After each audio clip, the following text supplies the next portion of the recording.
Bro, alam mo, bro, good morning. Morning. Alam mo na ba kung sino yung Twitter natin ngayong umaga? Oo, si Mami daw. Si Mami ba? Si Mami. Tara na bro, malapit na yung service. Tara. Uy! Good morning! Welcome to GFCF Church. Shalom! My name is Josh. My name is Luis. And sa mga online and on-site dyan, we're glad to have you here with us! Before our service starts, paalala lang po. Set aside all distractions and focus on the Lord. And for our online viewers, please follow our social media pages. Like and share sa mga family and friends nyo so we can praise the Lord together! And now, let's come together and open our hearts as we joyfully lift our voices in praise and worship to our Lord Jesus! Tara na! Let's go!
Good morning everyone!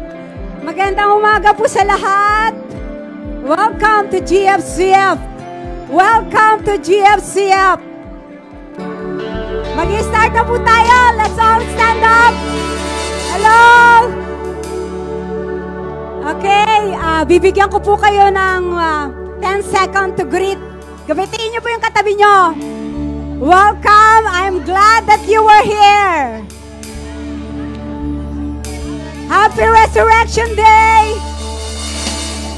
Okay, let's all engage. Sabi po sa Bible, enter His gate with thanksgiving, with praise. So, hindi po tayo pwedeng magsimula kung tayo nasa loob, ngunit ang Panginoong Hesus nasa labas. Okay? Give thanks to Him, for He is good, and His steadfast loves and His faithfulness in all what? The generation. Kaya let's all welcome the name King Jesus. Sabihin po natin, Jesus! One more time, Jesus! Meron po tayong bago ngayon, ano? Gusto lang po namin ipaalam sa mga bago, this is what we worship. Ganito po kami magpuri sa Panginoong Diyos. Kaya kung hindi pa po kayo sanay, you just clap your hands and enjoy the presence of God. Hallelujah! Glory to God!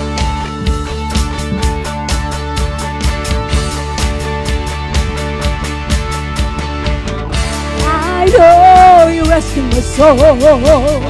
His blood has covered my sin. I believe. Do you believe in Jesus?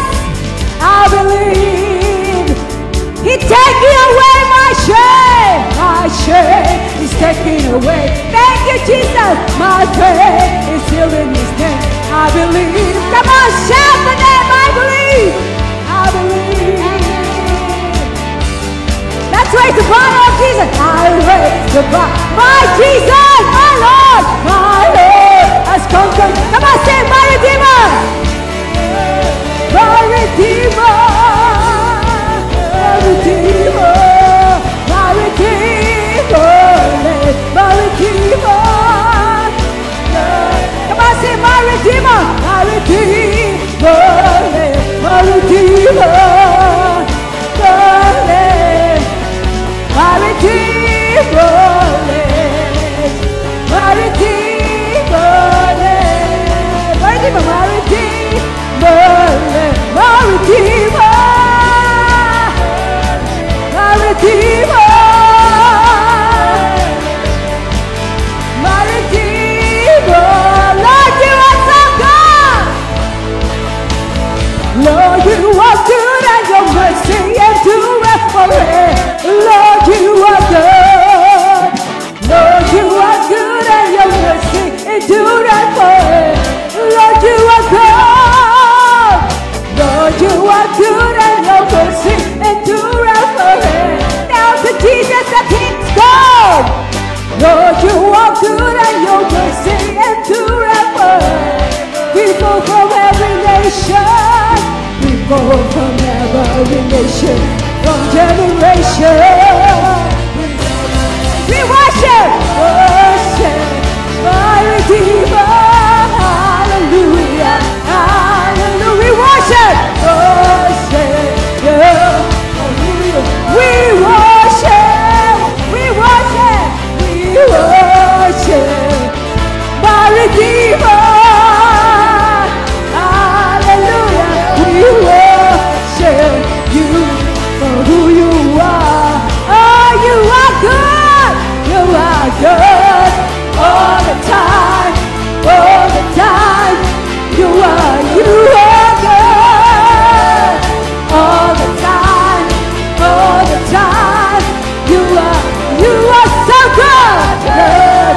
You're so good. You're so good. You're so good. All the time. You are good all the time. All the time. People from every nation, from every nation, from generation. Let's worship the Lord. Worship. Come on, sing.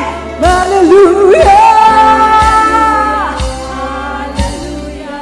We worship you for who you are. Express your love to the Lord. We worship. My Redeemer.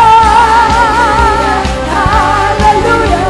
We worship you for who you are.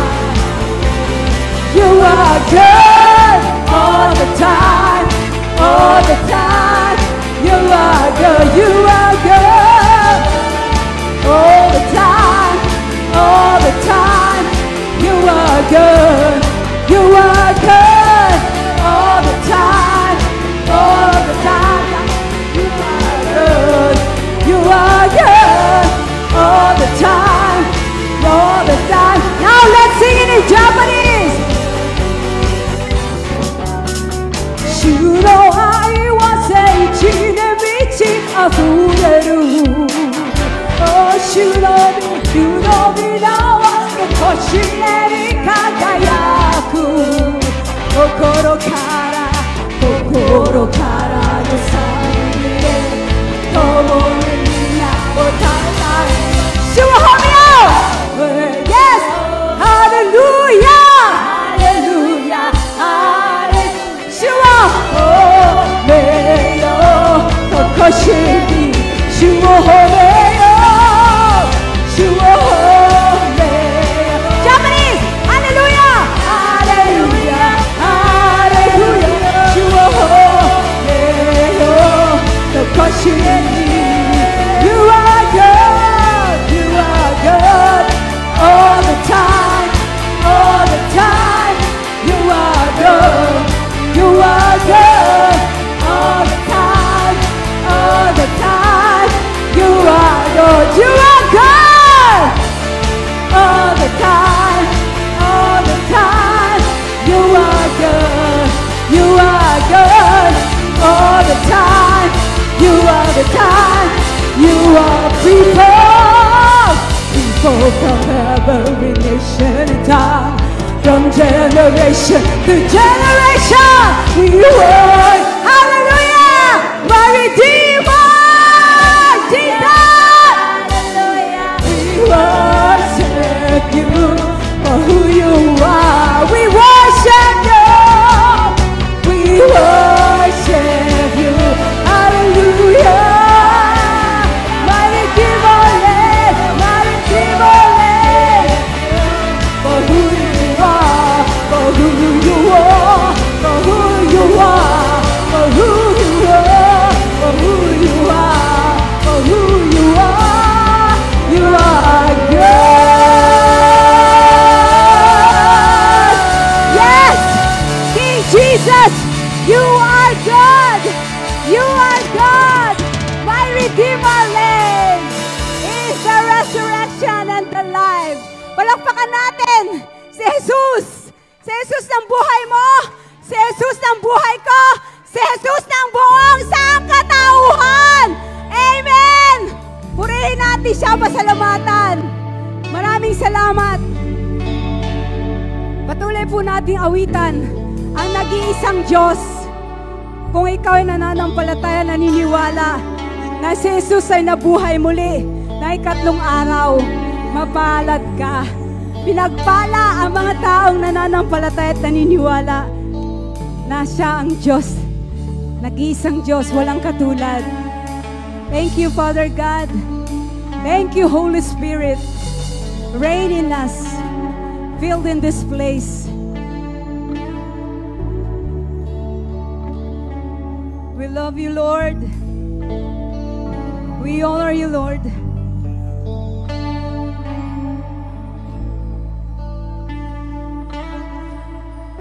Beautiful Lord, wonderful Savior, I know for sure all of my days are held in your hands, captured into your perfect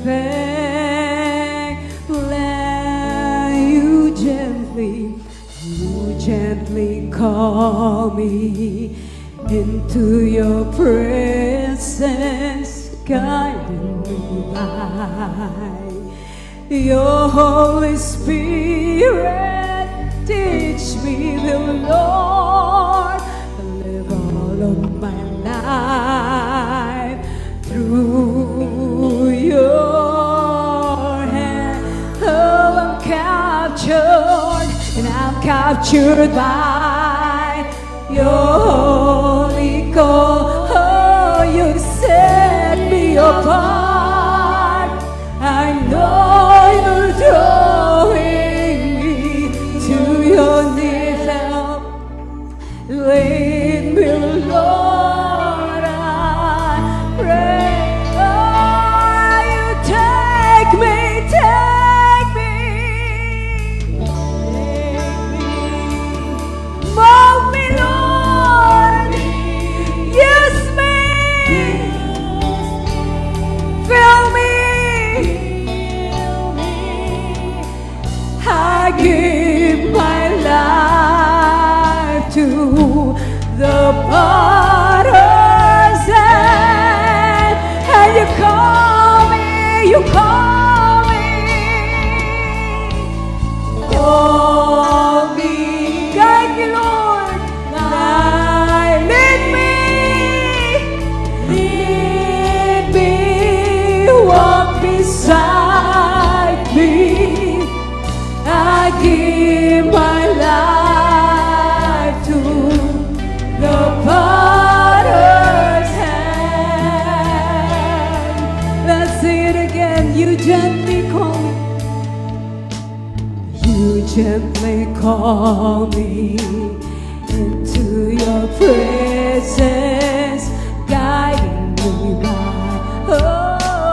your Holy Spirit. Teach me, dear Lord, to live all of my life through your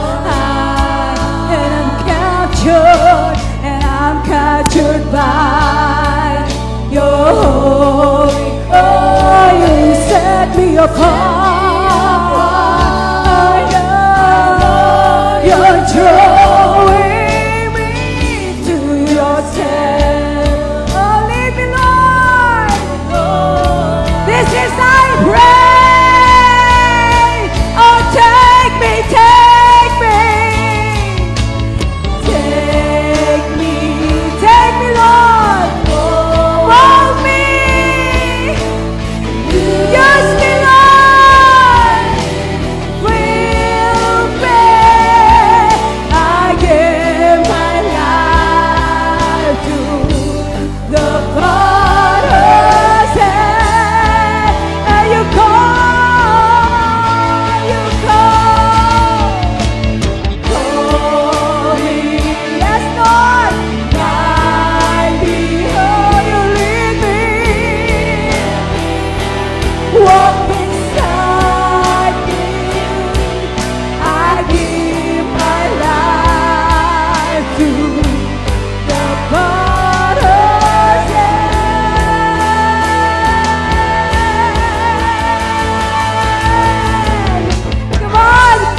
Come on, church. Feel the presence of God.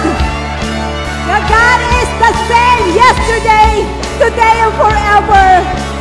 He is still remaking us. He is walking in us.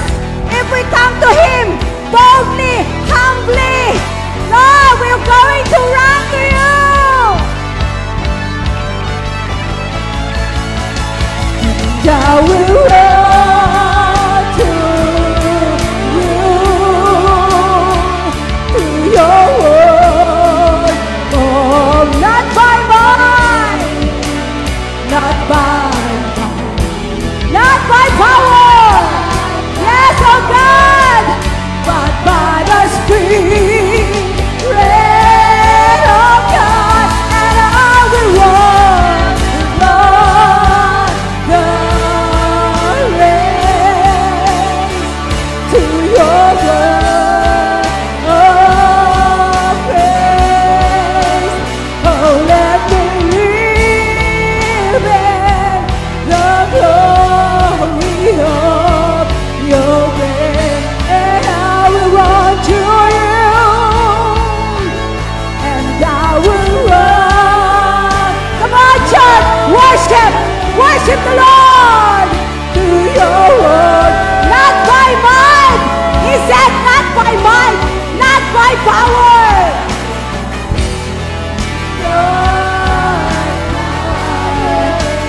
But by the Spirit of God, yes, I will run the race till I see you. Oh, let me live.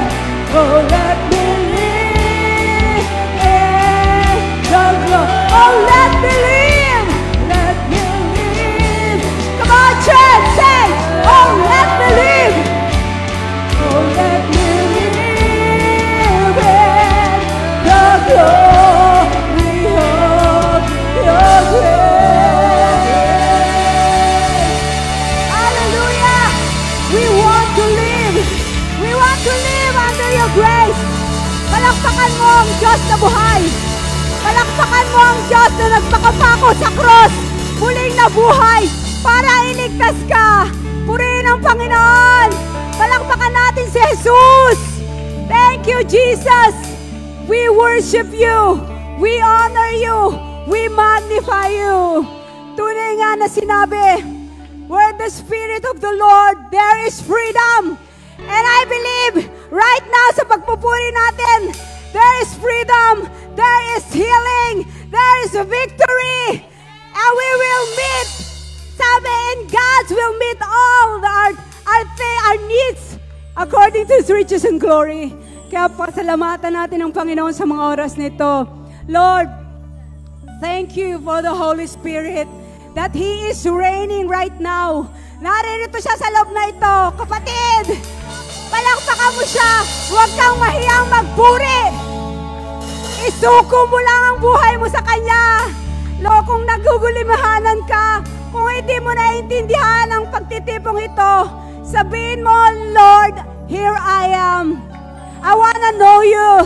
Change me. Use me. Mold me. Guide me. Lead me. Nangako ang Panginoon, I am doing now a new things. Hindi mo ba nakikita? Gumagalaw ang Panginoon sa tahanang ito. Kaya lahat tayo magpasalamat. Kahit na tayo ay hindi paulit-ulit na nagkakamali. Paulit-ulit na hindi tayo sumusunod. But He is still faithful. God is faithful. God is so good. Kaya i-declare mo ng iyong bibig, Jesus is the only things I need. Lord, Ikaw lang ang kailangan namin. Wala nang iba. Patnubayan mo po ang lahat ng tao ng puso na naririto na sinisigaw ng kanilang kaisipan. Maghari ka nga po, Panginoon.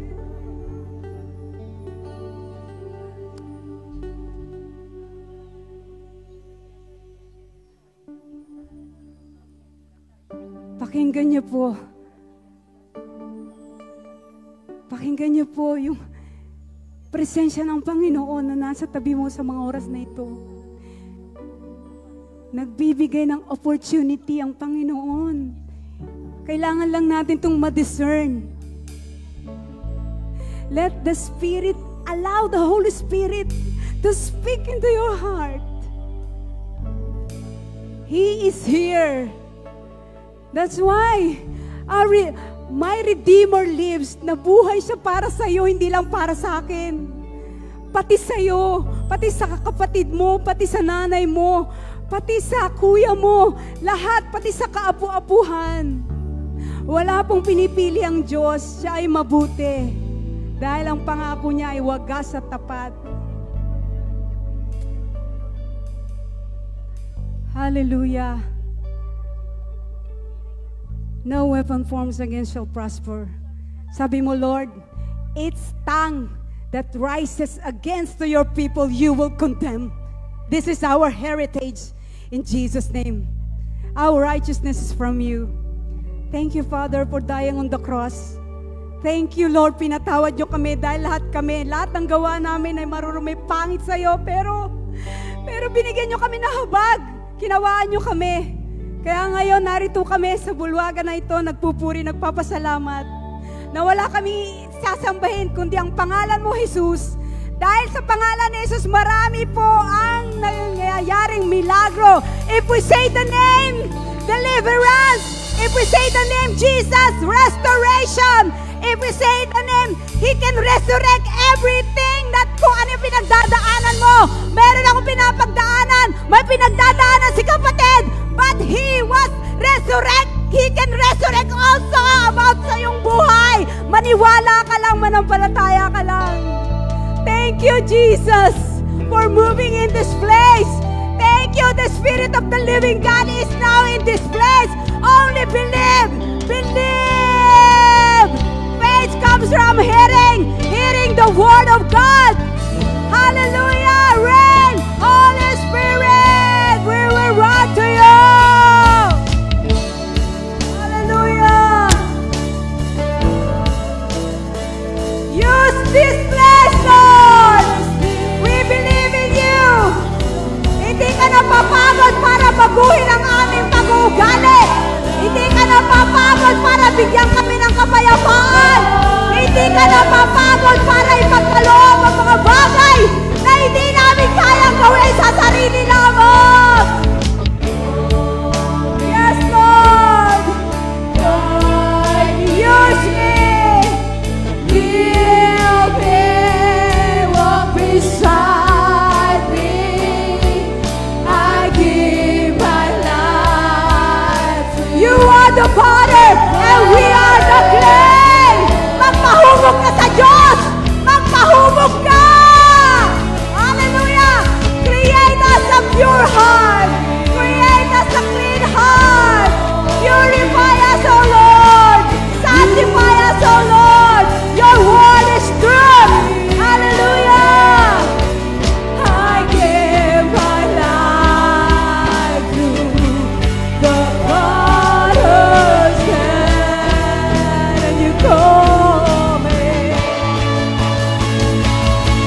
not by might, not by power, but by the Spirit.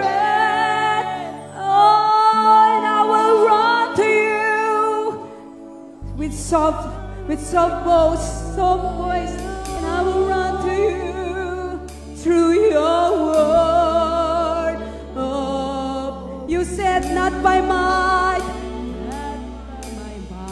not by power, but by the Spirit of God. We will run the race. Run the race till I see your face. Oh, let me live in the glory.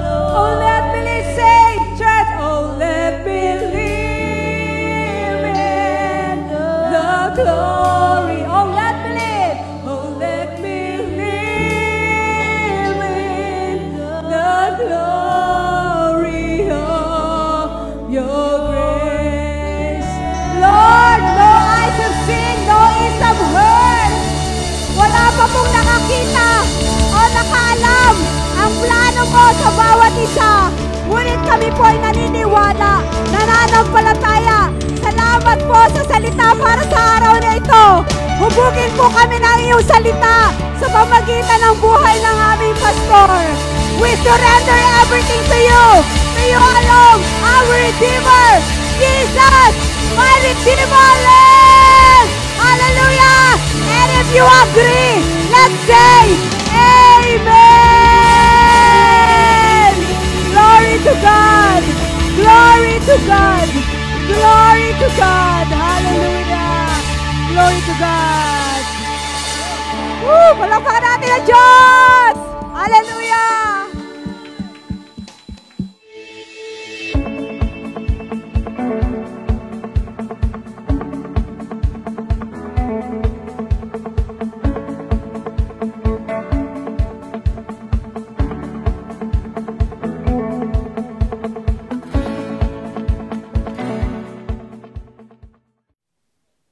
Wala kang sagot na mahihita. Walang tugon na darating sa'yo. No answer is expected. No reply. You try the telephone but no reply. Because you are talking to the dead. If you are speaking with the one who is alive, he can respond.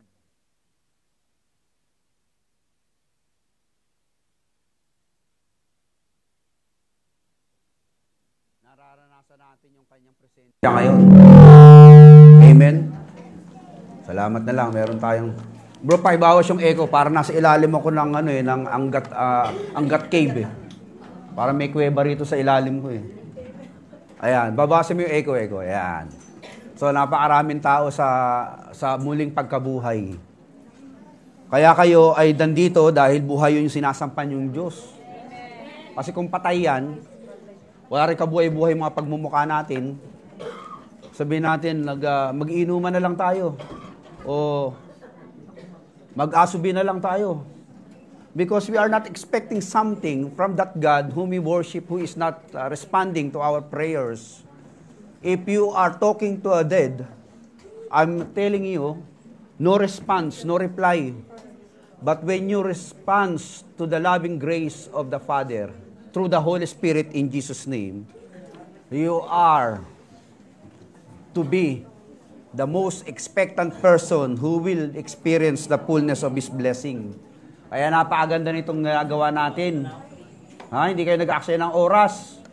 Pamasahe, yung naligo pa kayo kaninang umaga, yung shampoo nyo, yung mga makeup nyo. Kung ang sinasamba yung Diyos ay patay, walang sayang lahat yan. Salamat na lang, siya'y nabuhay na muli. The central core of Christianity is the resurrections of Jesus Christ. Amen? Without the resurrections of Christ, itong mga pinagagawa nating to ay walang kabuluhan to. Nag-aaksaya lang tayo ng oras dito. What if there is no resurrections of Jesus Christ?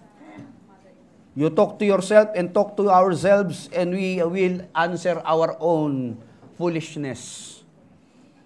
Pag tayo po ay nagtanong, kung ang Diyos na sinasamba ko ay patay, para lang akong loko-loko dito na takas-taas ng kamay, iyak-iyak, sigaw-sigaw, talon-talon, palak-palakpak. Hindi naman siya nagre-response. Salamat na lang, nabuhay na muli si Lord. Panginoong Diyos na makapangyarihan sa lahat, napakaganda po ng aming pag-asang hinakaharap. The certainty, more than the certainty, 100% assurance that life after is real and real. And we have the ideal life here on earth because Christ is with us. Holy Spirit, guide us and lead us. In Jesus' name we pray. What if there is no resurrection? Ang topic po natin ngayon is resurrection because this is the coming back of life. Jesus Christ came back to life on the third day. Ito daw yung ikatlong araw. Ano ngayon? April ano ngayon? Nagbabago-bago yung araw no? Hindi naman kasi exact yung araw na po. Kaya pagka sinabing mahal na araw, it varies the date. So Josh was born on sa Resurrection Day. Linggo ng umaga yun. Sabi ko kay isang brother, Brad, ikaw mag-preach dahil dadalhin ko si mami sa ospital, mga anak. So he was born on the Resurrection Day. Natitip nga akong pangalan ng Resurrection Kaya lang ang haba, no? Resurrection, Nartea. Ang haba ng pangalan. In fact, yung kapatid ko, Resurrection ng pangalan, pinalitan niya, ginawa niyang Rex. Sabi ko, pinalitan, ganda-ganda ng pangalan mo, Ang haba tol, Resurrection. Nasa US yun, Ginawa niyang Amerikano na kasi siya, Kaya Rex na lang siya. But Resurrection is a very good ideal name, Means, it's coming back to life. Kaya, kahit ano nangyayari, lagi tayong bumabalik, lagi tayong nakakabalik, lagi tayong nakaka-rest back. Why? Because God is a God of resurrection. Sa putsong salita, rest back yan. Makakabalik ka pa rin. Kahit na bumagsak ka, kahit na sumemplang ka, kahit na nabigo ka, kahit na busted ka, kahit na bumagsak ang business mo. God is a God of many chances. Patay nga, nabuhay niya. Pasi siya patay, na binuhay niya sarili niya. Ano pa kaya yung walang kabuhay-buhay na business mo? Kaya niyang buhayin yan. Amen? Yung walang kabuhay-buhay na relasyon niya, kaya i-revive ni Lord yan. Walang imposible sa Diyos nating nabuhay na muli. So yung mga wala pang upuan, overcrowded na talaga rito tayo. Maliit itong lugar natin, kaya lilipat tayo sa mas malaking lugar, no? Yung mga 500 katao, kasya. Kung hindi natin kakayanin muna, mag-second services tayo. O third services kasi ang capacity nitong lugar, 80 lang. Baka daan na tayo rito. Baka magalit yung may-ari ng building, overweight kayo dyan. Praise the Lord. Salamat na lang at nandiyan kayo at buhay kayong lahat. Dahil ang Diyos ay buhay, pag-usapan natin ang resurrection. The resurrection is the core foundation of Christian faith. Ito yung pinakasentro ng ating pundasyon. Dito nakaangkla yung ating pananampalataya. Kasi kung wala yan, wala na tayong kabuhay-buhay. Walang kwenta itong pinagagawa natin. 1 Corinthians chapter 15 verse 13, it says, if there is no resurrection of the dead, then not even Christ has been raised. And if Christ has not been raised, our preaching is useless. Ngawa lang pala ako ng ngawa rito. Pinangangawa mo, wala pa lang. Walang useless yan. Iminganay. Walang kwenta yung pinagsasabi mo. Our preaching is useless. And so is your faith. Ganun din ang inyong pananampalataya. Walang kwenta yung pananampalataya mo, patay ang sinasamba nyo More than that, we are found to be false witnesses about God. O mga bulaang guru din kayo, mga nagtuturo kayo ng mali. Dahil yung Diyos na pinangaral nyo ay hindi totoo. Patay. Kasi ang Diyos hindi namamatay. Una, preaching is useless. Pangalawa, walang useless din ang pananampalataya nyo. Pangatlo, tayo yung mga bulaang mangaral. For we have testified about God that He raised Christ from the dead, but He did not raise Him. In fact, the dead are not raised. If the dead are not raised, then Christ has not been raised either. And if Christ has not been raised, your faith is futile, and you are still in your sin. Yan ang pinakamasaklap. Na walang magbabayad sa kasalanan natin, lahat tayo mapupunta sa impyerno. Verse 18, and those who also have been fallen asleep in Christ, at yung mga namatay na mga Kristiyano na iniwala sa Kanya, they are lost. And if only for this life we have hope in Christ, we are of all people most to be pitied. Tagalog, kung si Kristo sa Kanya lang tayo umaasa, tayo na ang pinakawawang taong nabuhay sa mundo. Pero hindi. Si Kristo ay nabuhay na muli. Kaya lahat yan ay hindi katotohanan. Sinasabi lang ni Pablo, kung si Kristo hindi nabuhay, yan ang ating kalalagayan. Yan ang ating sitwasyon, yan ang ating posisyon sa buhay. Kawawa tayo. Walang kwenta itong pinagagawa natin. Bulaan tayo. Makasalanan pa rin tayo. Pupunta lahat tayo sa impyerno. Walang pag-asa. Kaya, to each his own na tayo. Kanya-kanya ng buhay dito. Survival of the fittest na. Mananamantala na tayo dahil wala namang pag-asa eh. Magpapakasama na tayo dahil wala namang kinabukasan. Wala nang eternal life. Lahat tayo impyerno eh. But since Christ has been raised from the dead, our preaching is powerful. Our faith is useful. Those who have died in Christ are in heaven. Our sins are all forgiven. And we are the most victorious and hopeful people in this world. Yan ang pag-asa natin. Kaya relax lang kayo. Buhay na buhay pa kayo. Ha? Lahat tayo mamamatay. Walang hindi mamamatay rito. Una-una lang yan. Lahat gustong pumunta sa langit. Amen? Kaya inunahan na tayo ni Jesus Christ.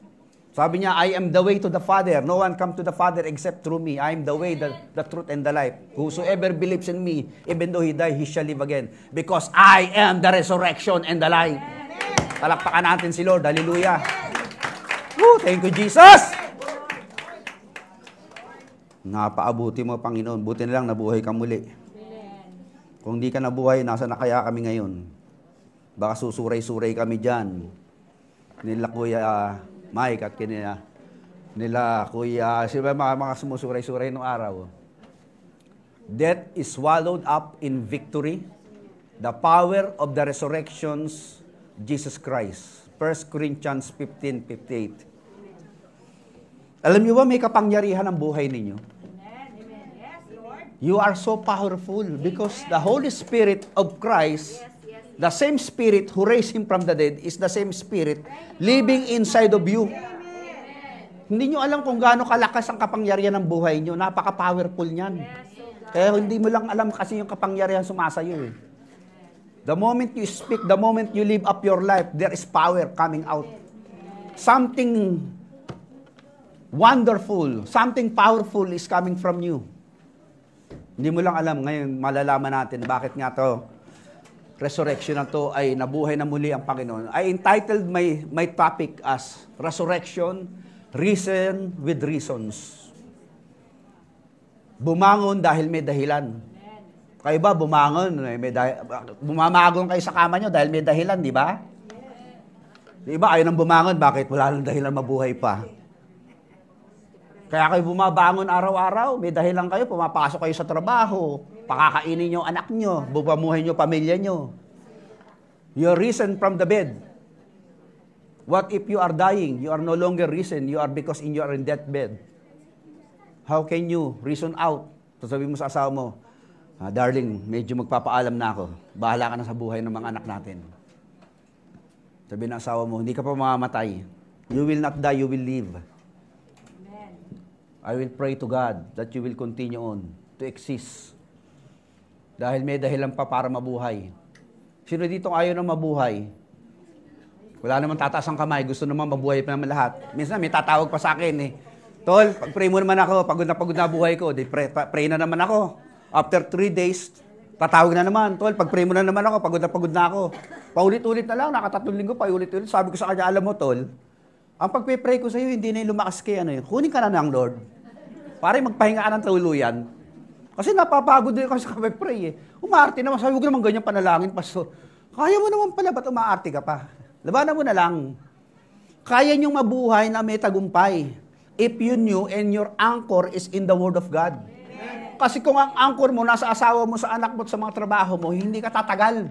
Dahil lang yan, nawiwindang-windang ang yung mga tao, nawiwindang ang mga kumpanya, nawiwindang ang ekonomiya. But if you are keep on holding on the faith, you are holding on to, which is the Word of God, nakasigurado yung angkla ng buhay mo, hindi magigiba yun. Number one reason why we need to be the believer of resurrections. Ang sinasabi rito, reason for bold and courageous stand to declare Jesus is Lord. Let's go to the Bible. Matthew 27 verse 57. Ano sabi diyan? As evening approached, there came a rich man from Arimathea named Joseph, who had himself become a disciple of Christ. Joseph is a member of a Sanhedrin, a Jewish sect who opposes Jesus Christ, no? Pero secretly naging disciple siya dahil naniwala siya si Jesus ang Messiah. As he continue reading the Old Testament prophecy, together with Nicodemus. So, secret disciple siya. Nagpunta siya kay Pilate. He asked for Jesus' body. Namatay na ang Panginoon, physically namatay. Pag yung katawan ni Jesus Christ ay hindi kinuha doon at magdadapit hapon na, means magsasabat na, susunugin yon o papakain sa mga wild animals yun. Kaya sabi ni Joseph, hindi naman karapat dapat maging gano'n sa katawan ng Panginoon ko. Ililibing natin na marangal. Kaya pumunta kay Pilate with boldness, pwede siyang ma-expose na ito palang si Joseph, alagad pala to, secret. Malalaman siya naman kanyang tropang Sanhedrin dahil nagpunta kay Pilato. He asked for Jesus' body and Pilate ordered that it to be given him. Joseph took the body, wrapped it in a clean linen cloth. Ang lakas ng loob niya. Sabi niya, bahala na. Magkaalaman na kung talagang si Jesus ay sabi niya, on the third day, mabubuhay siyang muli. I'm going to take the body and bury it in my own sepulcher. At titingnan namin on the third day kung lalabas ang totoo. Kayo ba, expectant ba kayong ilabas ang totoo na talagang mangyayari yung pinangako sa inyo? When Jesus Christ was still alive, He was keep on telling His disciple, I would be betrayed, I will be handed down to the people and be crucified. I will be killed, murdered, in a sense because there was no proper court ruling na ginawa. Tapos I will be buried and resurrected on the third day. Kaya tandaan niyo yan mga tropa, ha? Okay, mag-alala, babalikan ko kayo. Sabi ng mga disciple, ba okay si Lord, ha? Kaya lang, pagka nangyari na yung hulian, yung paghusga kay Jesus Christ, nagtakbuhan na, di ba? Nagtakbuhan yung mga disciples, nawala lahat eh. Ganon din yung nangyayari sa iba sa atin pagka nagkakagipitan na, nagbibitawan na. Sasabihin, hindi ko kilala yan. Ay, hindi ko kasama yan. Parang inuudyo ko lang yung katabi mo, parang gusto kang bitawan. But Joseph decided to go to Pilate and openly and boldly and courageously stood up asking Pilate, may I ask for the body of the Lord? Mayaman ho ito, mayaman. Kaya ang lakas ng loob pumunta doon sa gobernador na gagamitin ko yung impluensya ko para hindi makapalagtong si Gob. Gob, pwede bang balatom niyo na sa akin yung katawan? Total, marami na ako naitulong dito sa inyong munisipyo. Mayaman tao ito si Joseph of Arimathea. Kaya ginamit niya yung impluensya niya. Kaya if you are rich, you can use your influence to convince people. If you are rich, you can convince people to believe. Kaya maganda, mayaman ka. At huwag ka mag-alala, sabihin mo sa katabi mo, papunta ka na dun. Kasi believer ka eh. Hindi nyo ba alam, if you are a believer of God, God can back you up even in your business because God knew you are going to use your wealth to win many friends for the gospel. Kaya maraming mayayaman, ginagamit ng Lord to really convince other people by giving them much resources to convince others. Tumutulong sa mahihirap dahil sila representative ng langit. Yung iba rito, yaman-yaman, di man lang makapagbigay sa church. Di man lang makapag-donate, pati tithe, sila napaka-tithe. Huwag kayong ganon. Gamitin nyo yung yaman nyo para ma-influensyahan nyo ang mundo para kay Kristo. Amen? Sabi rito, rich man from Arimathea. Parang kapangalan namin, rich man from Arimathea. Ang tapang na lumapit kay Pilato. Ay yung mga samantalang yung mga close disciple ni Jesus Christ nagtakbuhan. Ayun kasi pag meron kang meron kang leeway sa access sa wealth eh. Ang lakas din ng loob mo, hindi ka kagad magagalaw-galaw ng tao eh. Kaya magpakayaman kayo, mga business people dito, magpakayaman kayo. At pag-pray ko, yumaman pa rin kayo. Hindi ka kagad nagagalaw-galaw. Pag mahirap ka, parang pinipitik-pitik ka lagi eh. Amen? Oy, mayaman yan, si Joseph yan. Sige, may papasok pa. Pero na magre-request ng katawan ni Kristo, kung ordinaryong tao lang yan, papansin kaya ni Pilato yon? Sabi namin ni Kuya James, kuya natin ba din ni Jesus Christ? Pastor, baka hindi tayo papansin ni Pilato yan eh. Bali, bigyan tayo ng plato niyan. Takin natin mayaman si Monique. Kaya pag mayaman kasama nyo, lakas ang loob nyo, di ba? May backer kayo eh. Sabi ni Pilato, sino yung kumakatok? Sir, si yung taga-Arimathea, si Manong Joseph, yung mayaman doon, yung panayang donation dyan sa political campaign nyo. Political campaigner natin yan. Sir, ano ang problema mo? Pwede bang mabalato nyo na sa akin yung katawan ni Jesus? Wala problema, okay lang. Nakakagalaw, nakakapagsalita. Kaya young people, enrich yourself, study hard. Because your richness is from the Lord. Do not be, hindi masama maging mayaman. Kung gagamitin mo para sa Panginoon. Amen? It is not bad to become rich if you are good steward of God's property for the glory of God and for the expansion of His kingdom. Amen? And place it in His own new tomb that He had cut out of the rock. Yung katawan ni Jesus, siya mismo ang kumuha. Siyempre may mga tao yan, may pera yan. Business papi, may business yan may mga tao yan. Dinala dun sa tomb, siya mismo yung meron siyang customized sepulcher. Siguro in order niya pa kay St. Peter to sa funeral. Yung mga tao, ginawa. Talagang customized to. Nag-roll yung bato, gumugulong eh. Pinachisel talaga yan, mamahali niya. May pera to eh. Kaya niyang magpagawa ng sarili niyang nicho na maganda. Sabi si Lord, doon ko ilalagay yung bangkay ng Panginoon. He rolled a big stone. Pag sinabing rolled, hindi pwedeng square yan. Kaya bang i-roll yung square, bro? Dapat bilog para pwedeng itulak. Tama? Yun ang logic nun. Gumawa ka ng pintuan, kontradong bato. Paano natin itutulak? Ang bigat nun. Dapat medyo merong leeway pabilog para madaling itulak. Kaya nga, ang galing eh. Pinachisel talaga to eh. Customized, nicho to eh. Mamahalin talaga. May pera eh. Amen? Kaya yung mga may edad na dyan, bumili na ka ng St. Peter nyo. Mamahalin. Nagamit na ng nanay ko. Puti nila si Ate Amy, marunong tong batang to. Kamamatay nung nanay niya, bumili na siya sa St. Peter. Na meron ng lolaga kay si nanay, di ba? Uuwi siya sa Wales, namatay nanay niya eh. Hindi masamang magpundar ng nicho. Tapos mamatay kayo, tapos sabi na anak niyo sa natin ililibig si nanay, wala tayong pera. Puproblemahin pa yung nicho mo. Mayaman ho kasi siya mismo nagpe-prepare na siya ng nicho niya eh. Kaya lang, nauna-unahan siya ni Lord. Sabi ng Lord, bagamat sa akin yung nichong niyan, para sa akin, pero inunahan niyo ako, kayo ililibing ko dyan. Libre na. Kung meron kayo nakilalang sepulturero, dahil masyado kayo mabait doon sa sepulturero, sabi ng sepulturero sa iyo, Brad, dahil mabait ka, gagawa ako ng nicho mo, kung mamamatay ka, libre kitang ililibing. Ano sasabihin niyo sa sepulturero? Huwag nga kayong ganyan. Huwag na kayong mabait sa akin. Joseph decided to use his own tomb. Sarili niya para sa kanya yan Dahil may edad na rin siya Alam niya, ilang taon na lang siya sa mundo. Sabi niya, Naunahan ako ng Lord. Si Lord ililibing ko dito. Nagamit tuloy yung nicho niya. Kaya naging sikat tuloy itong nicho niya. Nakita pa rin yan sa Jerusalem, ha? Yung anong yan, ha? I-research yun, the tomb of Jesus Christ. Anong sabi? He rolled a big stone in front of the entrance of the tomb and went away. Mary Magdalene and other Mary were sitting there opposite the tomb. Pinanonood lang.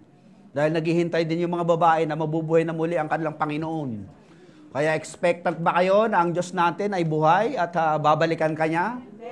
Bagamat medyo na meron namatay na sa iyo at marami nang nawala sa iyo, sabi ng Lord, I am able to resurrect that and return that back to you. Just wait. Maghintay lang kayo, huwag kayo magmadali. Just trust the process. Do not rush the process. Dahil dadaan ako sa 3 araw na proseso ng aking resurrection proceedings. Wala akong mamadalian dito. Mahaba ba yung 3 araw? Maikli yan. Sa walang pera. Pero sa maraming pera, sabi niya, 3 araw na lang to, ubusin ko, hindi ko maubos. Who is Joseph of Arimathea? He was mentioned 4 times sa Bible. Sa Matthew, siya po'y dinescribe as a simple, rich disciple. Sa Mark, siya po isa sa mga respected member ng Council of Sanhedrin na naghihintay siya ng pagbabalik ng kaharian ng Diyos. Sa Luke 23, hindi siya sumang-ayon doon sa mga plano ng mga Pariseo at mga religious leader na husgahan at ipapako si Jesus. Sa Book of John, chapter 19, siya yung disciples na secret lang siya. Yan po ang mababasa nyo patungkol kay Joseph of Arimathea. Hindi ganong na-mention, pero at the right time and the right place, at the right moment, lumabas siya. May mga ganyan tao, parang Johnny come lately ang dating. Parang wala, hindi mo kilala at biglang darating sa tamang oras, tamang panahon, tamang takdang oras. Hindi ka kilala pero dumating ka. Parang yung hirap na tayo ng aircon nung araw sa bugto. Bilang nag-appear si Kuya James, parang gano'n. Gulong-gulong kami. Sabi, ang init-init. Lagi nagsashut daw, sabi ni Mike, ano ba problema to? Biglang nag-appear si Kuya. Yung mga gano'n, bro. Appear nga, bro. Biglang yung padadala ng Diyos sa'yo sa buhay, tamang hindi ba inaasahan eh? Saan ka ba nanggaling, bro? Bigla ka na nag-appear. Padala ng Diyos yung gano'n, di ba? Meron ba kayong ganyan tao sa buhay nyo? Na yung walang-wala ka, halos patay ka na, tapos bigla may darating. Kaya dapat yung katabi mo. Dapat yung katabi mo. You are the right person na dumating ka sa tamang oras, tamang panahon, at tamang pagkakataon na kailangan kita. Amen? Kung walang Joseph o Arimathea, mapapabayaan yung bangkay ni Jesus Christ noon. Pasusunog ng mga gobernador yun. Lahat, kasi bawal yung may nakahang doon pagdating ng Sabat. Pasusunog yun, pakapakain sa wild animals yun. Nasan yung i-resurrect na body? Wala, kaya nasunog. Bagamat kaya ng Lord ibalik yun dati, pero Joseph is in the right time, the right person, at the right moment, at the right event. Sana ganun tayo, no? Pag dumadating tayo sa kaibigan natin, sa tao na, tama-tama dating mo, hirap na hirap ako ngayon. May allergy ko. Tama-tama ikaw, dumating ka sa buhay ko, may gulay ngayon. Kailangan ko ng gulay. Tama-tama dumating ka, wala kaming instrumentalist, dumating ka, Richard. Tama-tama, Hiroshi, wala akong kaldero, dumating ka. Nirigyan mo ako ng kaldero. May mga ganyan tao dumadating sa buhay niyo, tama-tama, yung bang hindi mo, tama-tama po dumating ka, wala akong sapatos, binigyan mo ako. Diba ganun? Ang daming mga tao sa buhay natin na Joseph. We must be Joseph to our people and we are Joseph to them. Yung isang Joseph sa Old Testament, tamang-tamang, pinadala siya sa Egypt eh. Sabi niya, the Lord brought me here ahead of you because God has a purpose. Amen. Kaya sabi mo sa katabi mo, maging Joseph ka sa buhay ko. James, okay, dating mo bro. Ganda ng aircon. Sarap na kayo. Malamig, di nagsha-shutdown. Tayo magiging Joseph. Be a Joseph to your people. Ikaw din, maging Joseph ka sa tao. I'm calling you Joseph. What can learn from the example of Joseph? Don't follow the crowd. Sinabi ni Jose doon ni Joseph, sabi niya, mga panyero, bagamat barkada ko kayo, hindi ko agree na ipako niyo si Jesus, walang kasalanan yung bata. Eh sabi ng mga tropa niya, dalawa lang kayo ni Nicodemus na didisagree, marami kami. Wala, hindi namin pakikinggan yung mga boses niyo. Dalawa lang kayo ni Nicodemus. Ang dami namin dito, nagsasabi na siyang impostor yan. Deceiver yang Jesus na yan. Anak ng karpentero, anak nga sa labas yan. Yung Maria, wala nga asawa, biglang pinanganak daw yan. We do not believe him. Sabi ni I don't agree with you. Since you won because of the majority, the democratic rulership of the council, we cannot oppose you. We just simply agree with you but deep inside our hearts, together with Nicodemus, we are the believer of the Messiah. Hindi siya sumunod. Pero malaking risk sa title niya bilang member of the council. Pwede siyang expel, pwede siyang ostracize, pwede siyang i-marginalize. Sabi niya, wala akong pakialam. Gagamitin ko kayamanan ko para magkalabasan ng totoo. Ayan, pumunta siya kay Pilato. Lakas ng loob niya. He decided to follow Jesus until the end of Jesus' life. Dahil naniniwala siya sa mga sinasabi ni Jesus that I am the Messiah. On the third day, I will come back again. If you are the believers of Christ, lahat ng sinasabi ni Jesus na binabasa nyo sa Bible, 100% mong pinaniniwalaan yun. If you are a believer of Jesus Christ, you are sure and certain among the certainties people na lahat ng sinasabi ng Biblia ay pinaniniwalaan mo without shadow of doubt that the Bible is the Word of God and this is what we believe. God has risen and He is alive. He is the Alpha and the Omega, the way, the truth, and the life, the good shepherd, the healer, the Lord, the bread of life, the great provider, the light of the world, the resurrection, and the Prince of Peace. Tayo ang pinakamatagumpay at may pag-asang taong nabuhay dito sa lupa. And those who do not believe, they are the hopeless people. Tayo po may tinatawag na endless hope. And those people who do not have Christ, they have the hopeless end. Walang pag-asa sa katapusan. Tayo naman ay walang katapusang pag-asa. He decided to follow Jesus, even to the point of risking his identity, personality, prominence, and properties. Pwede siyang expel, pwede siyang i-ostracize, pwede siyang i-free sa mga property niya, sasabihin, secret disciple yan, pati yan, tirahin na natin yan. But Joseph was not moved. I want the body of my Lord. And trust in His timing. Yan ang sinasabi ko sa inyo When God gave you the time, that is your time. Your season will come. Your season, you will flourish. Pagdating ng winter, huwag kang magsando. Pagdating naman ng summer, huwag kang mag-jacket. Dahil may timing ka dapat.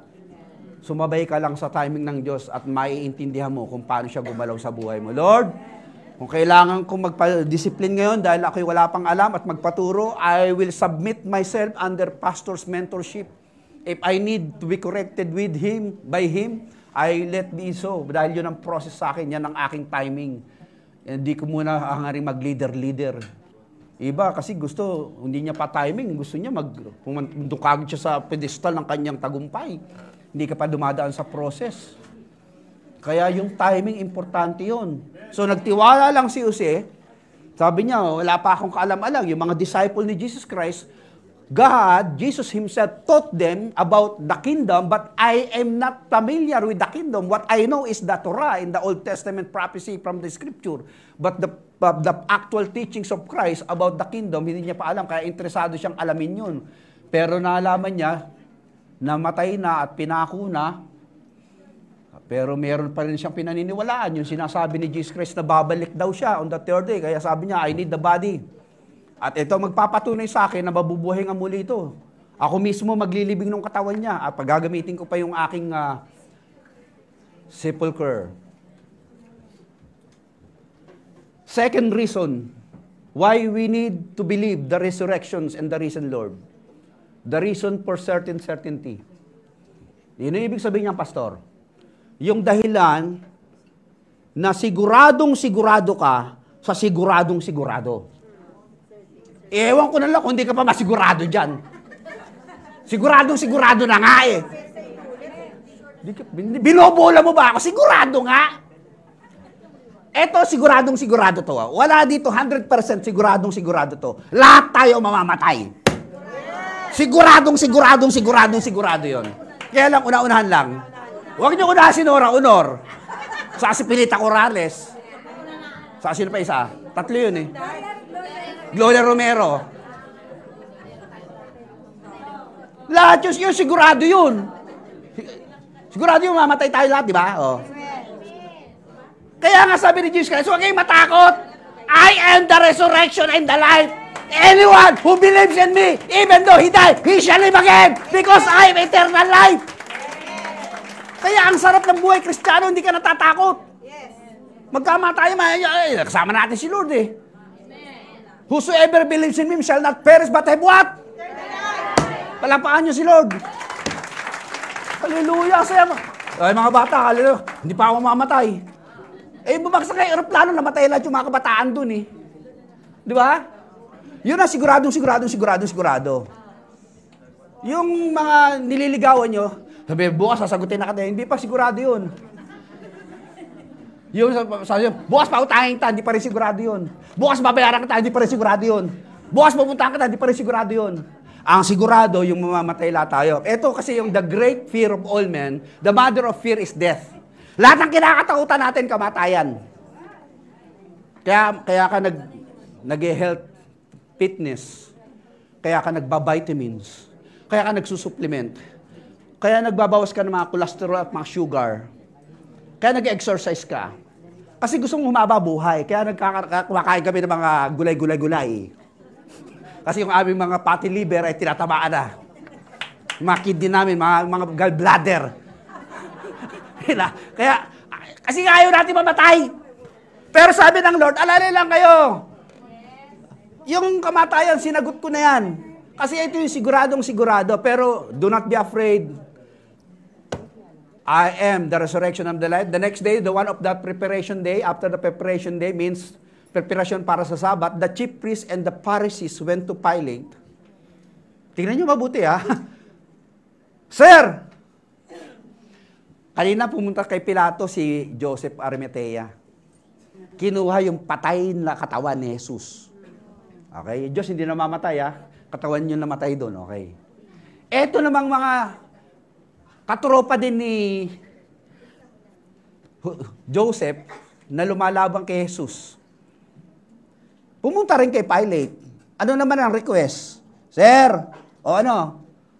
we remember that while he was still alive, that deceiver, tawag kay Jesus Christ deceiver, yung mandarambong na yan, madarayang yan. Pagkatapos daw ng 3 araw, mabubuhay daw uli. Pinaniniwalaan nila yun. Yung mga hindi naniniwala, naniniwala. Yung mga naniniwala, hindi naniniwala. Ang gulo eh. Ito yung mga disciple, nagtakbuhan. Pinangako ng Jesus Christ, babalik ako, huwag kayo matakot. Nagtakbuhan. Naniniwala ba? Hindi. Etong mga hindi naniniwala, naniniwala na babalik daw. Nakakalito ang Biblia pag binabasa mo. Pakinggan nyo mabuti. After 3 days, I will rise again. That is the belief of the unbelievers. The very word of the deceiver, whom they thought the one who would deceive people, they keep on believing what they do not believe. Ang gulo ninyo. Naniniwala kayo sa hindi nyo pinaniniwalaan. O, sabi niyong mga ni Pilato, Teka muna. Akala ba ko ba, hindi naman, pengi nga akong dyan, maligam-gam na tubig dyan. Maligam-gam. Kasi lumilipad yung aking mga mga anointing eh. Akala ko ba, hindi nyo pinaniniwalaan yung deceiver na yan? Do you believe the deceiver? Mga budol, naniniwala kayo sa budol? Yes. You don't believe the budol. Why? Because they are budol. Pag alam yung budol, pinaniniwalaan nyo pa? Deceiver nga, tapos sabi nyo, sinabi niya, sarili niya, mabubuhay siya on the third day. Tapos pinaniniwalaan nyo, hindi naman kayo naniniwala. Parang gulo nyo Hindi, mas mabuti ng sigurado, sir. Naninigurado sila dahil alam nila Jesus Christ has a power to raise Him up because He is the Messiah prophesied in the Old Testament. The suffering servant. Deep inside of their hearts, He might be the one. But we are still doing this kind of mental dishonesty. We refuse to believe. That is the problem with many people. Even though you share to them the clarity, the certainty of the gospel, they refuse not to believe. That's why they don't believe. It is not a matter of intellectual asset, but a matter of will. Dinidesisyonan kasing ayaw maniwala kahit na alam ng isip nila, tama. Nagigets nyo? Yun ang problema sa maraming tao, kaya nagkakagulo ang mundo. Alam nila, Misaya yun mabubuhay na muli yun, pero they refuse to believe. Kaya ang Bible po ay pangkalahatan, whosoever believes. If you refuse to believe, I'm sorry that you do not have eternal life.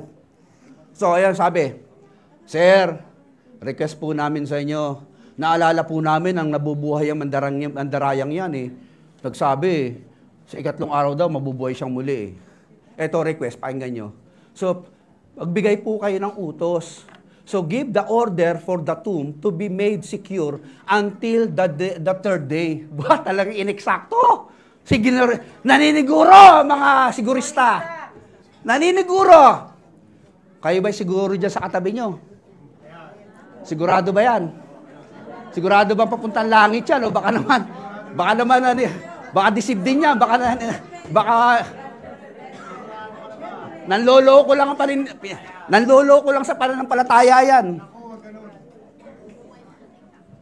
Kayo dyan sa likod. Sigurado ba kayo dyan sa likod? Baka hindi kayo sigurado dyan kasi hindi nyo ako nakikita Kasi yung iba, sigurado lang sa nakikita nila. To see is to believe. Iba naman, sabi nila, I believe first and then I will see. Because I am certain of the word that God has spoken to me. He will never be a liar and He will never be. Because whatever He says is true. Whatever He promised, He fulfilled. Sabi nila, He gave the order for the tomb to be made secure until 3 days. Otherwise, see? Ito yung kanilang reasoning. Ito yung kanilang mga tinatawag nating alibis. Otherwise, His disciple may come and steal the body. And tell the people that He has been raised from the dead. This last deception will be worse than the first. What it will be in reverse position, that the first revelation, which is much better than the first. What is the revelation? God will raise Him up and He will come back alive. Yun ang revelation na ang Diyos sabi niya, mabubuhay akong muli at pagbalik ko, I will restore what is needed to be restored. Si Pedro nga, nataranta nung bumalik yan Sabi niya kay mga barkada, mga pare, wala na si Jesus, yung boss natin. Halika na, mangisda na tayo. Balik na lang tayo doon sa dating trabaho natin. Tapusin na natin itong mga kalokohang tong preach na yan. Wala na si Lord nagpakita si Jesus Christ sa kanya doon sa pangpang, nagulat siya. Peter, Lord, do you love me?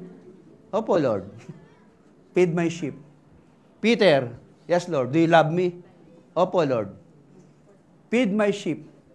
Peter, do you love me? Parang kulit naman ni Lord, paulit-ulit 3 beses na to 3 beses mo ako tinatwa Kaya 3 beses kong alamin kung talagang totoo yung lagay ng puso mo sa akin. Kasi minsan tatanungin kayo ng Lord, paulit-ulit. Do you really love the Lord? Do you really love the Lord? Do you really love the Lord? Sasabihin mo sarili mo, mahal ko ba talaga si Lord? Bakit pagka-counting alamig lang, di ako makapag-church? Konting init lang, di ako makapag-church. Wala lang akong pamasahe, di ako makapag-church. Doon kasi natitis yung puso mo pagdating sa mga matinding mga pagsubok ng buhay. Kasi nung hinusga na si Jesus Christ, sabi ng mga babae, di ba kasama ka nung Nazarene kasi mga pareho yung lingwahe nyo? Hindi ko kilala yan, Pexman, hindi ko mamatay man, hindi ko kilala yan. Nag-Pexman man Di ba? Natatakot siya kasing masama dun sa crucifixion. But this is what the disciples did. Nung si Kristo hinuhusgan, nagtakbuhan. Pero the people who believe him, including Nicodemus and Joseph, dahil may influensya yung dalawang lalaki, mayaman at merong posisyon sa ruling council sa Israel. In fact, ang religious leaders sa Israel at the same time, political people as well. Kaya malakas ang influensya ng dalawa, no? But these Pharisees, na nagre-request kay Pilate, pagwardyahan daw yung libingan, lagyan ng bantay. Lagyan ng bantay kasi they believe, even though the unbeliever, that the deceiver will come back to life. This is the great deception. Yung mga naniniwala, pero hindi sila believers. And maraming believers dito ngayon, hindi naman talaga naniniwala. Sad to say, hindi lahat na nag-church ay Christian. Hindi porket nagpunta ka sa McDonald's, naging burger ka na. Amen? Yung mga katabi nyo, mukhang Christian na ba talaga yan? Believers ba talaga? Kayo mga nanonood dyan sa internet, kayo ba talaga yun, naniniwala o hanggang ngayon, hilo pa rin kayo na hanggang ngayon parang natataranta pala kayo kung totoo ba kayo. Totoo ba akong Christian? Ba't ganito buhay ko? Ba't di ako nagbabago? Ba't makasalanan pa rin ako? Bakit ganito ako mag-isip? Huwag kang mag-alala. Isa lang ang criterion para pumunta ka sa langit. Whosoever believes in Him shall not perish but have life.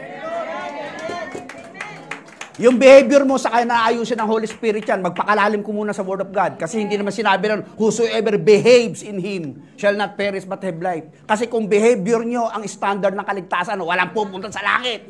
Papangit ang ugali natin eh. Amen? Butin lang, belief lang. Manimpalataya ka lang sa puso mo, may langit ka na. Kasi kung behavior ang standard, walang pupunta sa langit. Lahat kasi bitin tayo. All have sinned and fall short of the standard of God's holiness. Amen? So ngayon, balik tayo sa pinag-usapan natin. Deception daw, magiging mas malala pagka nabuhay na muli yan. Kasi ang gagawin daw ng mga alagad, nanakawin daw yung body. Eh kung nakawin ko yung patay na katawan, mabubuhay ko ba yun? Hindi. Mabubulok lang sa amin. Saan namin itatago yun? Mangangamoy din yun. Kaya walang kwenta yung reasoning na pag ninakaw yung katawan, mawawala dun sa sepulchre. Hindi totoo yung ganyang reasoning ng mga taong to eh. Ayaw lang tanggapin na bububuhay na muli si Jesus Christ. May natututunan ba rito? Naging klaro ba ang Word of God sa inyo? Take a guard. Maglagay po kayo magposisyon kayo ng gwardiya. Pilate answered, go and make the tomb as secured as you know how. Gamitin nyo ang lahat nyong alam para ma-secure natin yung seal, tomb yan. Naglagay pa ng Roman seal, Lahat ng bagay, pag may selyo ng Roma, hindi mo pwedeng galawin yun o sirain yun, kundi lagot ka. Subject to death penalty, anyone who break the Roman seal, that is sacred and authoritative. So they went and made the tomb secured by putting a seal on the stone and posting the guard. How many guard?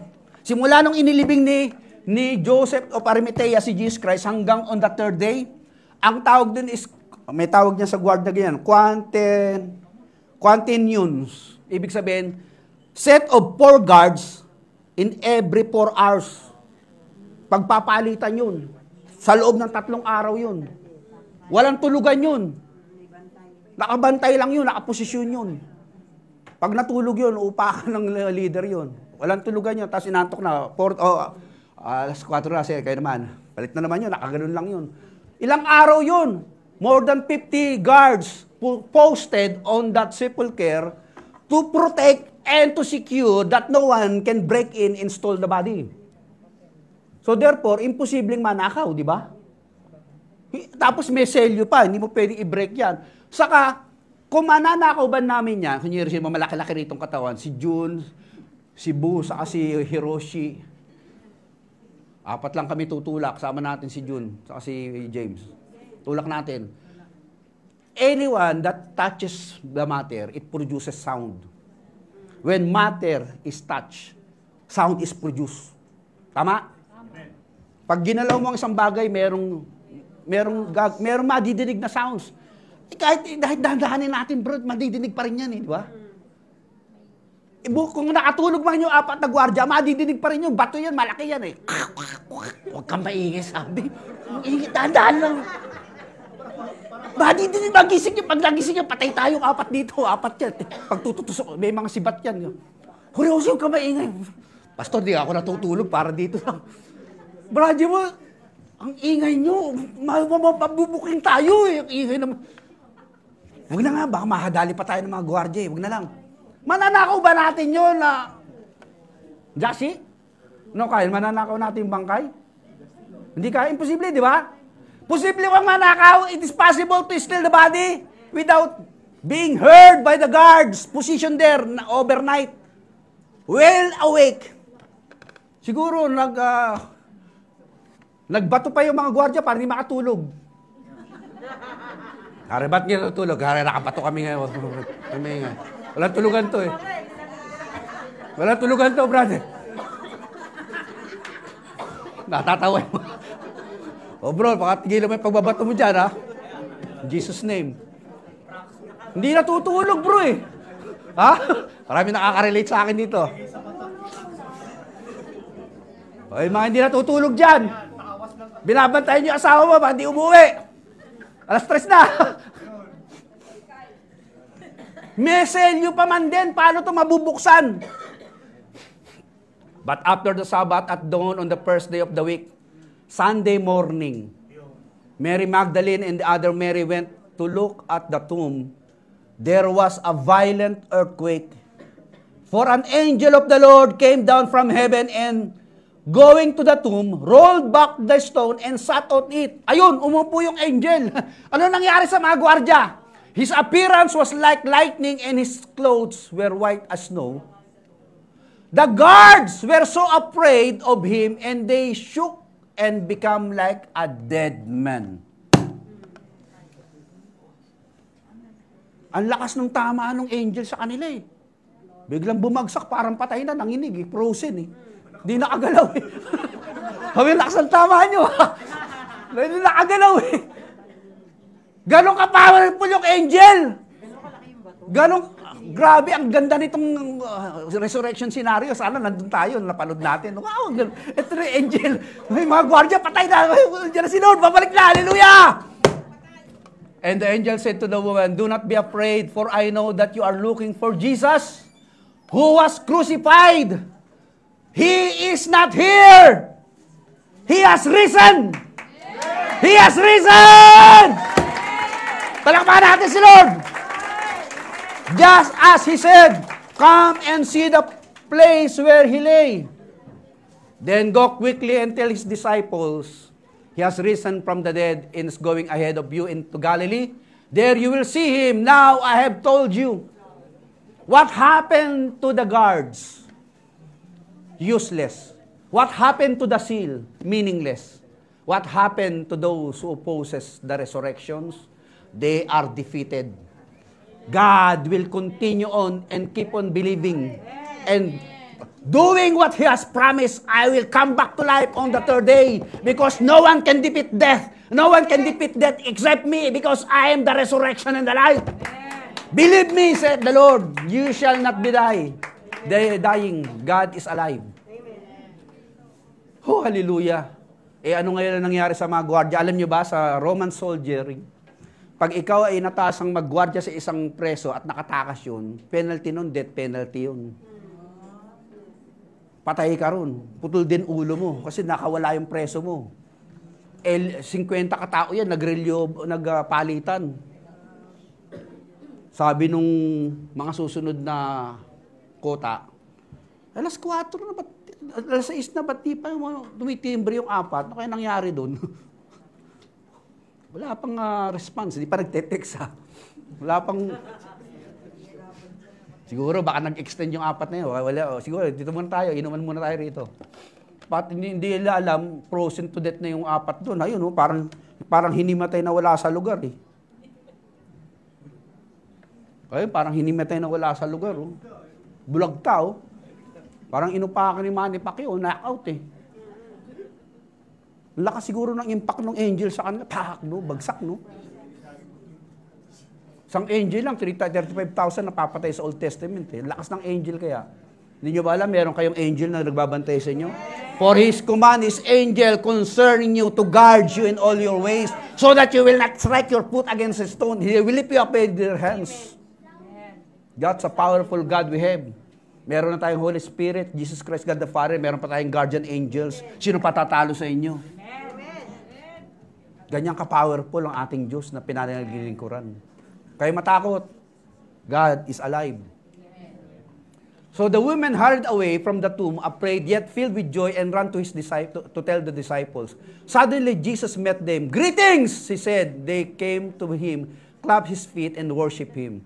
Then Jesus said to them, "Do not be afraid. Go and tell to my brothers to go to Galilee.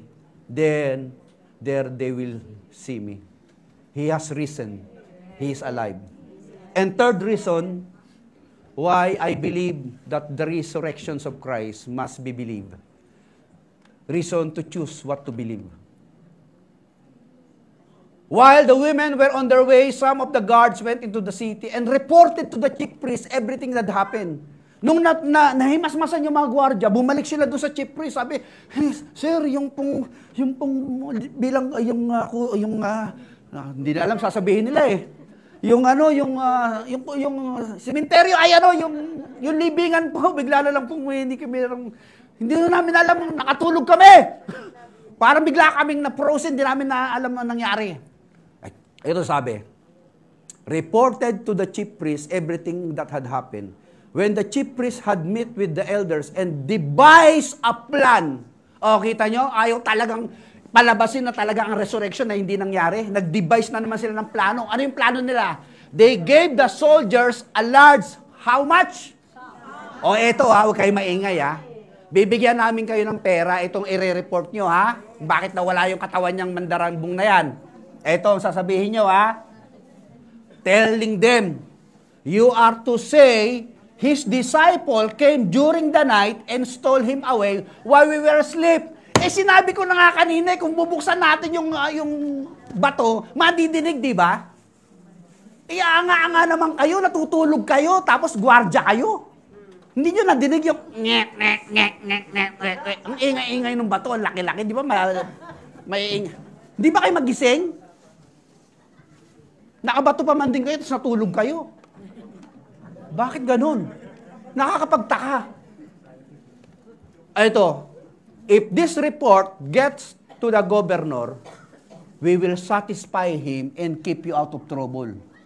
Kaya, kunin nyo na itong pera. Ayun, nag-abot na malaking pera, oh. Sabi ng gwardiya, Brad, tiba-tiba tayo rito. Marami na naman pondo tayo rito. Kunin na natin, tapos ito i-report natin kay Gob na, sir, nakatulog po kami, pasensya na. Pero yung mga disciple nitong mandarambong na Kristo na yan, ninakaw po yung katawan. Pasensya na, sir, ha? Sabi naman ni Pilato, wala na akong pakialam dyan, bahala na ako sa buhay nyo. Wala na sila sa trouble, na-release sila sa problema nila. Ano nangyari? So the soldier took the money and did as they were instructed. Tignan nyo yung story. Ano nangyari hanggang ngayon? And this story, these narratives, has been widely circulated among the Jews to this very day. Kaya hanggang sa ngayon, hindi naniniwala ang Israel na si Kristo ang Misaya. Naghihintay pa sila. Pero dumating na pala, hindi nila alam. Because of this story, na hanggang ngayon pinaniniwalaan sa Israel. But we never believe their narratives. Whom report you shall believe? The report of the women, the early disciples, or the report of the guards? Sino paniniwalaan nyo? Yung report niyang kamag-anak nyo, report ng asawa mo, kapatid mo, o kung sino man. Dalawa lang bagay ang dapat nating pagpilian ngayon. Choose what to believe and not who to believe, whom you believe. Pipiliin nyo kung sino yung paniniwalaan nyo. Ang nanay mo na hindi sumasamba sa Diyos. Ang taong nagbigay sa iyo ng panahon upang daling ka kay Jesus. O ang taong nagsasabi sa iyo ng totoo, bagamat masakit, at sinasabing hindi magandang pinagagawa mo, ang maganda ugali mo. There are things that we need to choose. There are people na nababayaran, nagkakalat ng maling balita, pinaniniwalaan sila. Yung iba naman, naniniwala sa bali-balita na wala naman silang pundasyon at walang fact and figures. But this resurrection story is proven, authenticated, and substantiated by the people na nakakita at nakatunghay, nakawitness ng muling pagkabuhay ni Jesus. The conclusion to this action point: are you bold and courageous for the truth that Jesus is Lord? As what Joseph or Marthea did. Are you certain with 100% certainty that Jesus is alive? As what the angel says to the disciples and to the women. And lastly, are you choosing to believe your belief or believing the lies? The resurrection's fact and figures has been laid down before your eyes. Choose now whom you believe. But for me and my house, we will believe and serve the Lord. Amen. Kasi sigurado itong nangyarin to, hindi ito bulahan, hindi ito budol, hindi ito lokohan. Merong isang lalaki, magtuturis po sila sa Israel. At inis na inis siya sa mother-in-law niya. Itong mother-in-law niya kasi pakailimera sa pagdating sa pera. Lahat. Sabi niya sa asawa niya, "Darling, magtuturis tayo sa Israel." Sabi nung asawang babae, "Gusto sumama ni nanay." Paano yan? Ba naman yan, sasama na naman. Pakailimero talaga. Masyadong trimitida tong matandang to. Pagdating dun sa Israel, nagtuturis ang pamilya, namatay si nanay, namatay si matanda. Sabi nung Israeli morgue personnel, "Sir, kung iuwi niyo po sa Pilipinas yung bangkay ng mother-in-law niyo, aabutin kayo ng 200,000. Kung pasusunog niyo rito, mga mga 5,000 pwede na ho." Sabi nung lalaki, "Darling, 200,000. Uwi na natin sa Pilipinas." Sabi nung lalaki, "Bakit?" Sabi nung, walang mangyayari. 200,000, wala tayong ganun kalaking pera. Hindi, kahit ipangutang ko na lang sa credit card. Bakit ayaw mong pasunog na lang si nanay dito? Total, Israel to. Hinakabahan ako dyan sa nanay mong yan eh. Kasi may nabalitaan ako dito, 2,000 years ago, meron ditong namatay, tapos nabuhay uli. Kasi ayoko na mabuhay yan. Ayoko na mabuhay yan. Ayoko na mabuhay yan, nanay mo. Kahit pasunog mo rito yan, baka mabuhay uli yan eh. Nakakatakot yung resurrection power. Pero tayo po, si Jesus ay buhay ha. Bago kayong magtatawa at malungkot, magsaya tayo! Nabuhay na muli ang Panginoon! God, our God is alive, so therefore you will live. Do not be afraid of the future. Do not be afraid of death. He has conquered the grave. He is the resurrection and the life. If you are believer of Christ, even though you die, you shall live. Believers, listener, hearer, watcher, God loves you. He died for you. He came back to life so that you will justify from your sins and believe that you will have life eternally. Amen? Palakpakan natin si Lord. Amen? Okay.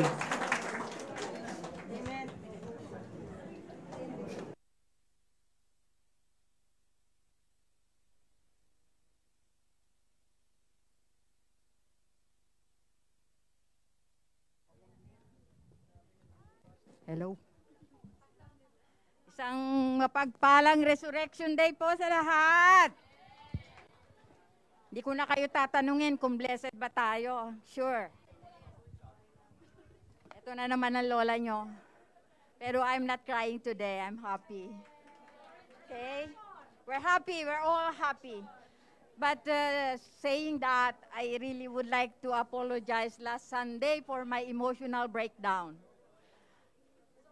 Gomen ne, kunai dano ni chobi. Honto ni tahen dattayo. Demo ne, nantiyo ka na. Ang verse ko po ngayon, yun ding verse ko nung nakaraan linggo which I was not able to exhort. But this is also from the second letter of Paul to the Corinthians. 2 Corinthians chapter 8, verse 8 to 9. Ayan po yan, basahin natin. I am not commanding you, but I want to test the sincerity of your love by comparing it with the earnestness of others. Verse 9 is, for you know the grace of our Lord Jesus Christ, that though he was rich, he became poor, so that through his poverty, we might become rich. Kung iintindihin po natin ang sinasabi dyan, sinasabi po dito na Jesus gave us his all. Binigay niya sa atin lahat. He died for us. He died on the cross. He suffered abuse, humiliation. It is Christ emptying himself that we have, spiritual richness. At saka yung pagbibigay niya sa atin, binigay niya ang buhay niya sa atin. So, itong part na ito ng ating celebration is compared to what he gave us, very little. Very little. Walang comparison. So, what I want to say is, this verse, it was written by Paul. At noon ang mga taga-Korinto noon, they asked Paul, do I have to give all that I have to the church? Tinanong po yan ng mga taga-Korinto noon, pero siguro sa atin ngayon dito may mga nagtatanong din. Kailangan ko bang ibigay lahat yung sa church? Ang sagot po ni Paul dito is hindi. You have to give on what you have, out of what you have, not what you have not. Yun ang sabi niya. Pero, there is one compelling story in the Bible. I may remind you, I think it is from the book of Mark and Luke. The parable of the poor widow. The parable of the poor widow. Nung nabasa ko yan, tumimo yan sa puso ko, and from then, it became my inspiration on the act of giving. Bakit ka mo? 3 sentimo lang meron siya. 3 cents is all she had. Pero anong ginawa niya? Binigay niya yun. Lahat. Kahit alam niyang hindi na siya kakain. Ano lang natira sa kanya? Faith that God will provide for her needs. Amen? I wish sana all ganun din tayo, katulad ng pag-iisip o ng pagmamahal o ng poor widow at ang paniniwala niya na ibibigay ng mahal na Panginoon ang lahat ng ating mga pangangailangan. Sumunod lang tayo sa kanyang mga kautusan. Amen? Thank you, Lord. Glory to God. At habang umiikot po ang ating God is great. Give him all the we would like to welcome the newcomers. Today, we have 6. Thank you, Lord. John Marcelo. John, where are you? Asan po? Ay, andun kayo sa likod. Tayo naman dyan para naman makita namin kayo. Welcome! Christine Hakamada. Bago? Parang nakita ko na siya dati, hindi? Oh my God. Win! Welcome! Kaya pala, sabi ko, Miki Kawaguchi. Miki, hi, hello, welcome. Rochi, kaibigan po ni Joyce. Rochi, where's Mary Lou? Tayo naman kasi kayo para makita namin. Welcome. At si Arlene po, kaibigan ni Charito. Arlene. Okay. Welcome to GFCF, my brothers and sisters. Sana po ito ang simula ng inyong pagdalo sa aming church. Okay. Let us pray. Sobra, ang dami. Thank you, Lord. Ang bigat, puno. Okay, let us pray for our tithe and offering. Father God in heaven, we thank you for this abundant blessing. We ask that you, as we give this tithe and offering, we ask that you bless these gifts and all the people who extend their hands in giving. Oh my God. Amen. Thank you, Lord. Walang masabi kasi ang dami. Grabe. Umaapaw. Siksik, liglig. Amen. Thank you so much, Father God. Siksik, liglig at umaapaw. Maraming salamat po. Thank you, Lord.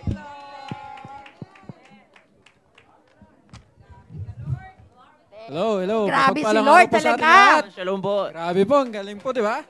So, gusto lang po namin mag-announce po is, this is the second year ng Youth in Young Pro Fellowship po.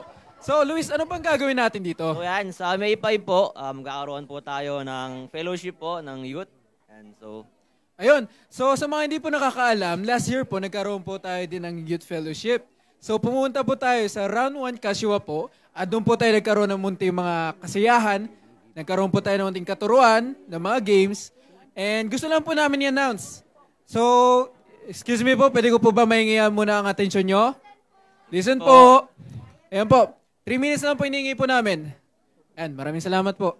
So last year po kasi, umabot po tayo ng 36 members, kung hindi pa ako nagkakamali, sa Kashiwa.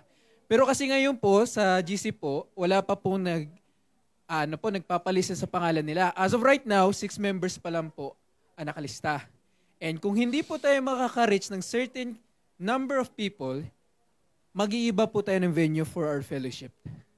Kasi kinakailangan po tayo maka-reach ng certain number para magkaroon po tayo ng una-una po, unlimited drink bar, and magkaroon din po tayo ng discount sa round 1 sa ticket. Kasi syempre din po para mas makatulong din po yun sa mga sasamang mga students at mga wala pa pong trabaho. So, una-una po, magpalista na po kayo. Lahat po ay welcome.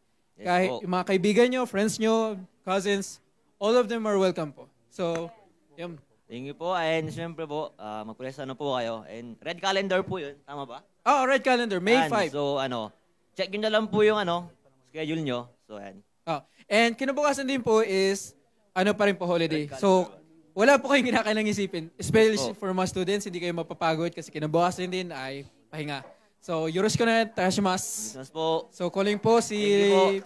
Mami, for Tita Mabel and Tita Atida.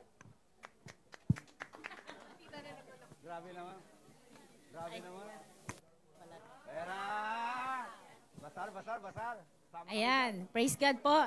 Napakabuti po ng Panginoon, no? Sobrang dami po natin today. Actually, every Sunday, ganito na po kasi tayo karami. So, we are desiring and praying talaga na magkaroon talaga tayo ng bagong building. So, yun naman po talaga yung pinagpipray natin. And we believe na yun din naman ang will ng Panginoon. Kaya nag-come up po kami ng project ng women's. Yes, a project of GFCF Women's Ministry. Actually, this is our second year to have a bazaar for a cost. So, why did we decided na magkaroon uli nito? Ayan, para po magkaroon din, yung purpose po ng fund na to is para po maitulong dun sa, maidagdag dun po sa building fund po natin. Kasi kung nagdi-desire po tayo ng building, hindi naman po pwedeng puro prayer lang tayo. So tayo din naman ang ginagamit ng Panginoon na kumbaga binibigyan tayo ng wisdom, ng strength para gamitin natin, para naman po meron po tayong ginagawa kasi hindi naman ibabagsak lang ng Lord yung building sa atin. Kaya ayun po yung so ate, pakibaliwanag mo yung yung gagawin natin. So yes, kung meron po kayong mga good condition na mga items Yeah, pre-love, or may bago-bago pa na pwede pang magamit. Like siguro yung mga pinagliitan ng mga bata, mga... Or yung mga binili nyo kasi akala nyo kasya, hindi pala, kaya may tag pa rin kasi ako may mga ganun ako. Mga bags po, yung mga, accessories, ganyan, mga shoes, lalo na pa-summer na, syempre, tayo, gusto rin natin na maging presentable. At yung mga naman natin, yung mga pre-loved na items natin, and even yung mga, kahit yung mga bago pa na hindi naman natin ginagamit, wag naman po yung as in, hindi na po para worthy na na ibenta rin. Yun po yung ginagather po natin ngayon. So kung merong willing na magbigay din, paano ba yung? Pwedeng 100% will go to the church for fund ng building, and then nasa sa inyo na rin. Yes, it depends on them. How many % for yourself and how many % for the church? Like for example po, ako kunwari magbibigay ako ng items, kakausapin ko yan yung mga member po ng yung committee, ayan, di ba nga? Na sasabihin ko kunwari 50% para sa church, 50% para sa akin, or 80% sa church, 20% sa akin, and so on.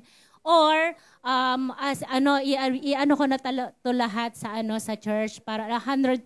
So depende po sa inyo 'yon. Pwede pong makihati kayo sa church, pwede rin pong hindi. Depende po sa inyo 'yon. Basta sabihin niyo lang po ng maliwanag para po hindi tayo magkaroon ng problema later. Para maliwanag po.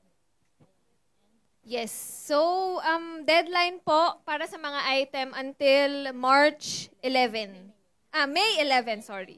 May 11, please pakilagay sa isang bag and write your name and then yung prices. Or you can let us decide kung gusto nyo. Ayan, pwede pong kami. And also po, paki-invite po yung mga friends ninyo para po marami po tayong malikom na fan, kasi yun naman po yung pinaka-purpose natin. Hindi naman po para sa amin to or kung kanino man, para po to sa church. So kaya nga po nung sabi ko kanina, binigyan tayo ng Panginoon ng wisdom and nag-come up po ang committee ng ganitong gagawin bazaar para po magkaroon po tayo ng idadagdag po natin sa fund ng building. Kaya samahan po tayong lahat ng Panginoon. Yoroshiku onegaishimasu po. Ay, May 25 po pala yung bazaar po. Deadline po May 11. Yes. Thank you. Yoroshiku. Daming announcement, grabe naman. Ibig sabihin niya talagang very fruitful and very useful, no, ang GFCF dahil ang dami nating mga ministries. So anyways, this one naman is for the couple. So after the youth and the young pro last February, and then the women ministry last March. Today naman, month of April, is going to be the month of the couples. Ayan. So, okay. So, gusto ko po itong liwanagin. This would be on April 29. This is a red calendar also. So, from 10 a.m. to 5 p.m. So, somewhere in Shinjuku po tayo. So, ganito po yan. Hindi po to exclusive. Okay, listen lang po, no? Lend your ears muna po.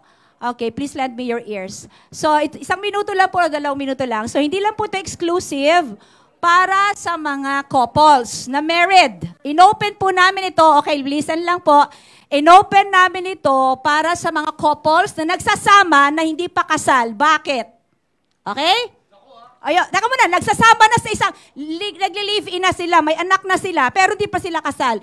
Inopen namin to, bakit? For them to really be knowledgeable what the Bible says about marriage.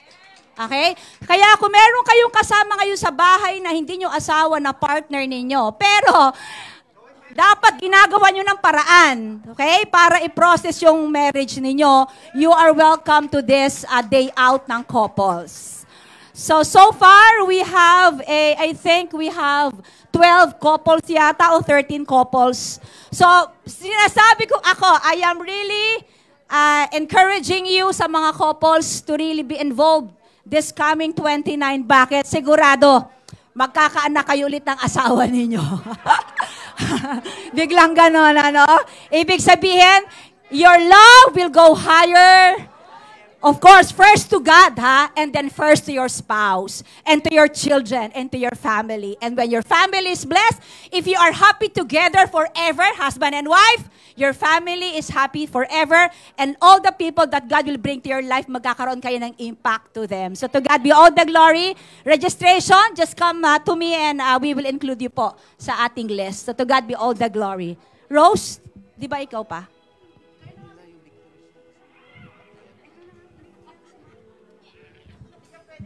Hello. Sa Mercy Ministry po, since we know naman po no na our kapatid, no, Ate Emmy, one of our core group, her mother died, no, so we just want to comfort her by of course, syempre yung care natin, yung love natin, pakita natin sa kanya, and of course, alam po natin na yung finances sa Philippines is kulang, and Ate Emmy hindi ka nakauwi no for how many years, ate? 13 years, hindi po siya umuwi sa Philippines. So, we are asking everyone, hindi po ito compulsory, but coming from the heart, if you want to help Ate Emmy, in any way po, in any amount, it is welcome, and marami pong mabibigay na tulong ito para sa ating kapatid. Maraming salamat, and God bless everyone po.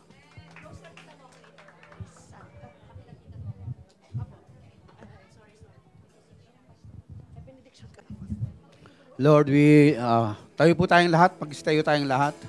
We lift up to you the family of Sister Emmy, na kung i-comfort niyo po ang kanilang sambahayan at sa kanyang pagpunta sa Pilipinas, gamitin mo po siya upang mabahagi ang iyong banal na salita upang sila'y mangaligtas lahat. May the blessing of the Lord be upon each one of us. In Jesus' name we pray. Okay, base po sa ating natutunan ngayon, resurrection by reason. So I hope we can apply it. Lahat ng meron tayo sa buhay natin ay because of Jesus died, the Redeemer lived. Everything is about us. I-resurrect ng Panginoon. Amen! Hallelujah! Glory to God! 'Cause you live, you died, you rose again on high. You opened the way for the world to live again. Hallelujah. Thank you, Jesus, for all you've done. Savior, Redeemer, you lifted me from the mighty clay. Almighty, forever, I will never be the same, 'cause you can hear from the everlasting to the world we live, the Father's only Son. You live, Jesus! You live, you die, you rose again on high. You open the way for the world to live again. Hallelujah.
My Lord, my redeemed, my redeemed.